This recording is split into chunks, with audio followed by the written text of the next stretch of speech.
Hi friends, எல்லாம் எப்படி இருக்கீங்க? நல்லா இருக்கீங்களா? இன்றைக்கி என்ன பார்க்க போகிறோன்னா, பிரண்டைகளோட நன்மைகள் தான் நம்ம வந்து பார்க்க போகிறோம்.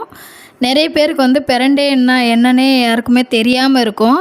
அதை வந்து நான் உங்களுக்கு வந்து சொல்கிறதுக்காக தான் இந்த வீடியோவே நான் போடுறேன். நிறைய பேர் வந்து இது வந்து அவாய்ட் பண்ணுவாங்க.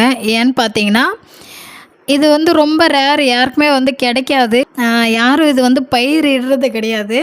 அதுக்கப்புறம் பார்த்திங்கன்னா வந்து இந்த துவையல் செய்கிறதுக்கு நிறைய பேர் வந்து டைம் எடுத்து பண்ண மாட்டாங்க. ஏன்னா அது வந்து அரிக்கும் அப்படின்னு சொல்லிட்டு வந்து அது பண்ணுறதுக்கே ரொம்ப யோசிப்பாங்க. நிறைய பேருக்கு வந்து இந்த துவையலே வந்து பிடிக்காது. இது எதுக்கு யூஸ் பண்ணுறோம் பார்த்திங்கன்னா வந்து சாதாரணமாக இந்த சட்னி எல்லாம் அப்படிலாம் செஞ்சு சாப்பிட்ற மாதிரி எல்லோரும் நினச்சிக்கிட்டாங்க. அப்படி கிடையாது.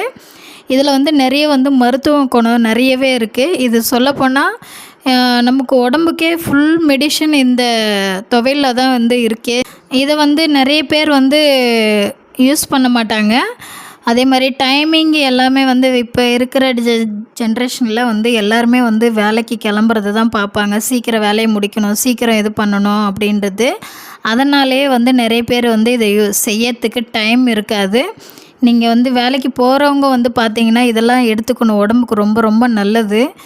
ஏன்னா நீங்கள் வந்து அங்கே போய் சிஸ்டமில் உட்காந்து நிறைய பேர் பார்ப்பீங்க, நின்றுக்கிட்டு வேலை பார்ப்பீங்க. நிறைய பேர் நிறைய கை ஒர்க்கு, கண் பார்க்க எல்லாத்துக்குமே நம்ம உடம்புல இருக்கிற எல்லா ஃபாட்டுக்குமே இது வந்து ரொம்ப மருத்துவ குணம் உள்ளது.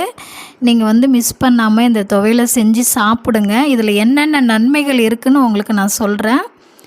இதில் பார்த்திங்கன்னா மூளை நோய் சொல்லுவாங்க இல்லையா, அது சரியாகும். அப்புறம் பார்த்திங்கன்னா எலும்பு இருக்குது பார்த்திங்களா, எலும்பு வந்து ரொம்ப வலுப்பெறும். ஜீரணமாகாமல் ரொம்ப இதுவாக இருக்கும் பார்த்திங்களா, அந்த மாதிரி. அதுக்கப்புறம் பார்த்திங்கன்னா நம்ம ஸ்டோக் வந்து இந்த ரத்தத்தில் கொழுப்பு கலந்துருக்கு சொல்லுவாங்க பார்த்திங்களா, இந்த துவையலை சாப்பிட்டோம்னா ரத்தத்தில் இருக்கிற கொழுப்பு எல்லாமே கரைஞ்சிடும். ரொம்ப பார்த்திங்கன்னா நம்ம உடம்பெல்லாம் ரொம்ப டயர்ட்னஸாகவே இருக்கும். அப்போ பார்த்திங்கன்னா இந்த துவையெல்லாம் செஞ்சு சாப்பிட்டு பாருங்கள். நம்ம பாட்டி ரொம்ப பழைய காலத்துலலாம் பார்த்திங்கன்னா ஹாஸ்பிட்டல் மருந்து எதுவுமே கிடையாது. இந்த மாதிரி தான் வந்து இந்த துவையெல்லாம் சாப்பிட்டு தான் உடம்புலாம் நல்லா அப்போ இருக்கிற ஜென்ரேஷனில் நல்லா இருந்தது. இப்போ யாருக்கும் இது தெரியாமையே போயிடுச்சு. நீங்களும் இந்த துவையலை செஞ்சு சாப்பிட்டு பாருங்கள், உங்களுக்கே வந்து தெரியும். நீங்களே எனக்கு மெசேஜ் பண்ணுங்கள், ஆமாம் சிஸ்டர் நல்லா இருக்கே அப்படின்னு சொல்லியிருப்பீங்க. இது எப்படி செய்யணும்னு சொல்லிவிட்டு நான் அடுத்த வீடியோவில் உங்களுக்கு வந்து நான் சொல்கிறேன். என்னுடைய வீடியோவை தொடர்ந்து பாருங்கள். பிடிச்சிருந்தா ஒரு லைக் பண்ணுங்கள், சப்ஸ்கிரைபர் பண்ணுங்கள் ஃப்ரெண்ட்ஸ். பாய்.